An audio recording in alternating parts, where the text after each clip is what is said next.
One of the things that we should be concerned about in the age of social media, in the age of self-help gurus, in the age of the proliferation of therapy and therapy culture, and we're not saying anything's wrong with therapy, but therapy culture, is the reduction of Islam and the instrumentalization of Islam. When Islam simply becomes a tool for some type of thing that you're after in the dunya, whether it's healing, it could be good things in and of itself. We can call it the yogification of Islam. People just show up and they do these things and they talk about these things that are in the Quran and in the Sunnah, but we're only using it to reduce stress. We're only using it to heal from a trauma. We're only using it in this way. That cheapens it. That takes it away. We actually put ourselves in the driver's seat in that scenario, and that's not literally Islam. Islam is submission, right?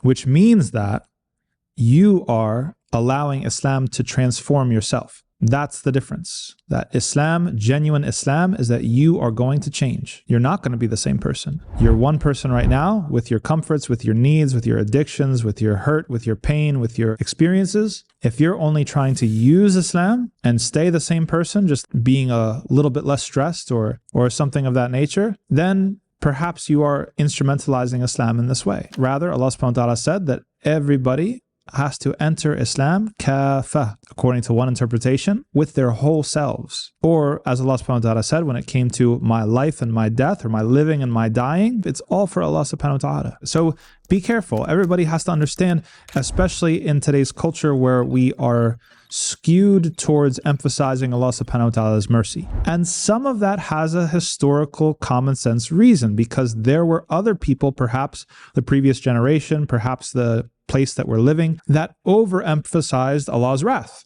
Absolutely, that happened. But the solution is not to go to the other extreme. The solution is not now to just everything is lovey-dovey, Islam cuddly, Islam cute, and that it's just about feeling good. A good coach or a good teacher or mentor is going to be able to find that sweet spot where you are being affirmed and challenged. I was just in a masjid in New York City and they had a, mashallah, very, very nice gym. Everything that you could want to do. And they go there regularly. Great, mashallah, health is important. But if you had a personal coach who said, you know what, you can bench this much, that's good enough. You can do so many push-ups, why don't you stop there? We don't want to hear that from a trainer or a coach. We want motivation, like, come on, you can do more, you can do more. To push ourselves because we want to change, we want to transform. But nor would we want someone who's only going to challenge us. So if you have a personal trainer or a coach that's like, you're worthless, you're nothing, you can't do anything, like that's the opposite extreme, right? We need someone who's going to be like, good job, push through a little bit more, come on, let's try to do 20% more than last time. And so that's how we should expect things to be with Islam.